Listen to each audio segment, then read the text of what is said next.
Good morning, everyone. This is Deb, and I hope you're having a fit, fun, and fabulous day so far. And what are we, Tuesday? So we still have lots of time left in this week to have an awesome week. Today, I wanted to come in and give you a little bit of real talk. And I want to do real talk because I want you to know that that we all have a different reality around our best selves. And somebody commented on one of my videos the other day, and they said, not everyone wants to look like that. And it was kind of a random comment because in my video, I was just working out and I never said anything about you should look like me or everyone wants to look like me or hey, look at me, isn't this so awesome? I was just working out. But she's absolutely right. Not everybody wants to look like me. Not everybody wants to look like a supermodel. You know, you might say, well, who wouldn't want to? But not everybody wants to.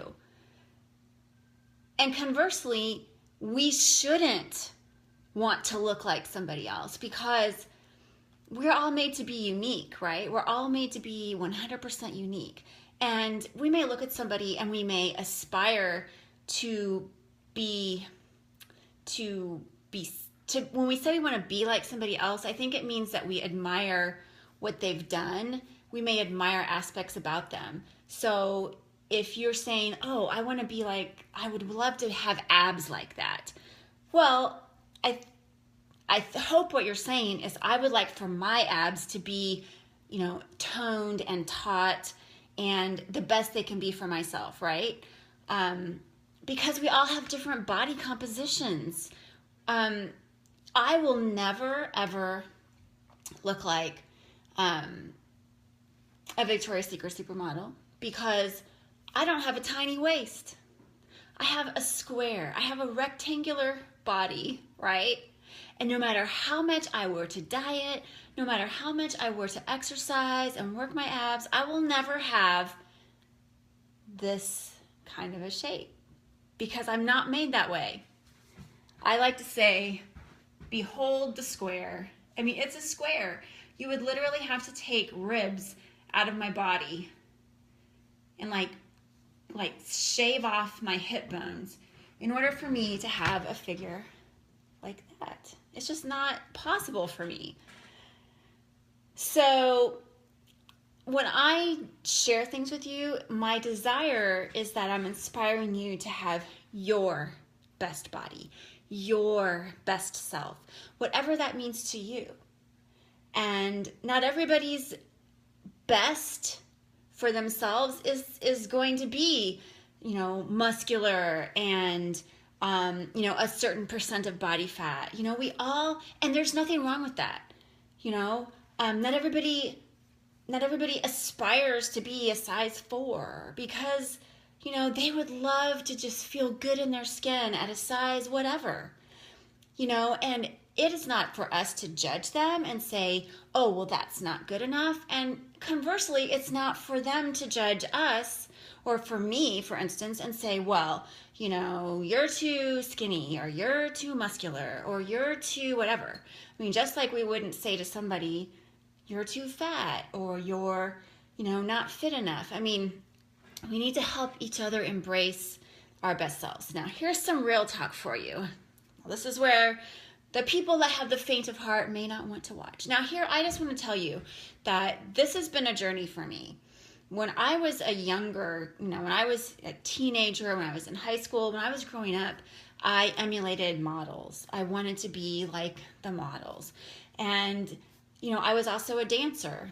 And I did not have a ballerina body.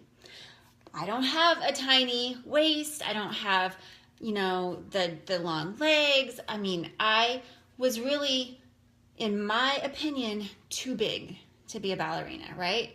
Or to be a dancer. I was just, I looked in my eyes, again, with a rectangular figure, which I didn't understand at the time. I just saw fat. I just saw you're too fat. I'm not going to look like a tiny little skinny mini girl, no matter what. And I really struggled with that. And I got into some really bad behaviors. And I had really bad body image issues, all the way from probably middle school up until college. I mean, I just battled that because I wanted to look different, and not realizing that, I just, my body, my best body was never going to look like that because it just wasn't genetically, physically possible. Like I said, I have to take out ribs and shave off bones and things like that. So I've come a long way since then. And it's come from doing a lot of personal development. It's come from, getting down into that rock bottom place in my life where I just kind of had to build myself back up again. And, it takes constant work up here. And if you follow me, I'm a big proponent of personal development, and I have a lot of books I can recommend that have really helped me grow as a person and become more comfortable in my own skin. I mean, to sit here and talk to you guys now with no makeup on, my hair in a ponytail, just, I brushed my teeth when I got up, but, I've worked out on that, so I need to brush them again, but seriously, it's just like, it's taken me a long ways to get to this point, and I'm 49 years old, so it's taken me a lot of years. I don't want you guys to have to wait to get there. There's easier ways to get there, quicker ways. Start working on yourself earlier. I have some great people on my team. One of them I just posted on my personal page, Samantha Josh. I think she's 23, just oh my gosh, starting where she's at with just the personal growth and personal development is just amazing. But I was going to do real talk. So people ask me, what do I do about loose skin? I've lost weight and I'm working out and, I'm doing some toning, but I just have that loose skin. What exercises can I do to get rid of the loose skin? Well, I'm not an expert, but here's what I think. You can exercise and you can burn fat and you can build muscle, right? Loose skin isn't fat and it's not muscle. So, exercise and diet are only going to do so much for loose skin. Now, here's the deal. I wanted to show you something. So, I've had, here's my abs, right? My abs. And people say, oh, your abs are great, but what about me? I've had 2 babies and I have all this loose skin. Well, if I'm standing up, it looks pretty taut, right? I've had 2 C-sections long time ago. But look, loose skin.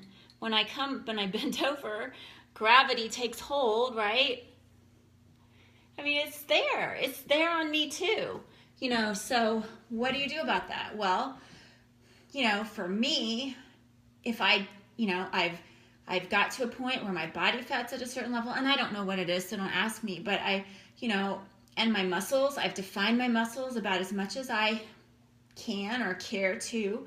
And by doing those 2 things, that helped tauten, it helps tauten the loose skin. Now, if I had a whole bunch, like people that have lost a lot of weight and maybe, my babies were really big. My stomach was way stretched out. But, there's only so much you're going to be able to do with diet and exercise, right? But I just want you to know that, even so it's just part of it's about, there's only so much you can do. I used to be really self-conscious. When I go down into a plank, and the gravity, well, it's not a very good example, but the gravity takes hold, and I was so self-conscious of that. Even when I bend over like this, like to talk to you guys, like from my, like sometimes I'll finish a workout, I'm like, okay, I'm done, and I'm like, okay, now I can see that. And you know what? That's just the way it is.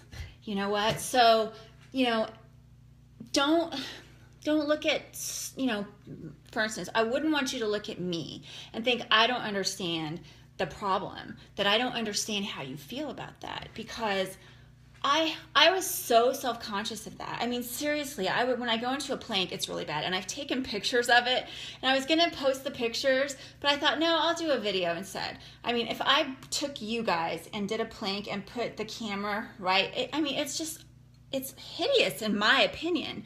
You know, I don't want anyone to see that.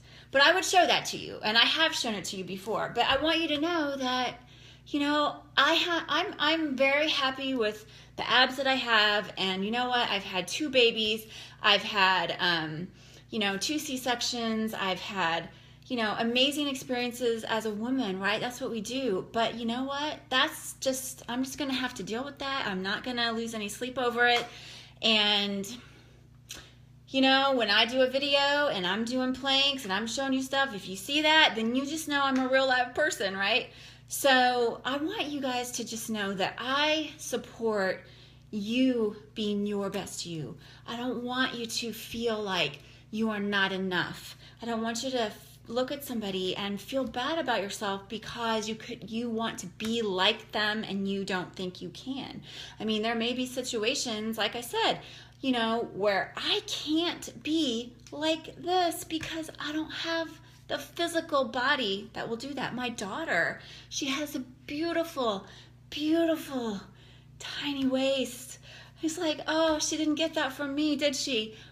You know, beautiful. And, you know, she may look at me and think, oh man, I want to have that like my mom. Well, it's like, honey, I love your beautiful, beautiful figure. So that's what I do with my daughter, and that's what I've always done, is try to encourage her to embrace the beauty that she is and that she has. And that's what I want you guys to do. That doesn't mean you can't strive to improve, but I want you to strive to improve to be your best self. So for me, you know, I'm not, you know, I know that my best self is, you know, having, you know, being strong and being physically fit, and I embrace the fact that I have muscle and that I can run and that I, you know, when I do squats, I can see the definition of my legs. I like that. I embrace that. You know, am I going to look like a Victoria's Supermodel in a bikini? No, because I don't have that. But that's, you know, we have to just love who we are and love the bodies that we were given, because we are all masterpieces. We are all beautiful masterpieces. And that's just the real talk that I wanted to give you guys today. So anytime you see me talk about anything or do anything on this page, please know that my desire is to inspire you to go after your best self. My desire is not to make you feel bad because you're not like me or you're not like the next person. I want to inspire you to go after your best self. And so with that, I'm going to sign off because I got to take a bath now and get ready for the rest of my day. So have a good one, you guys.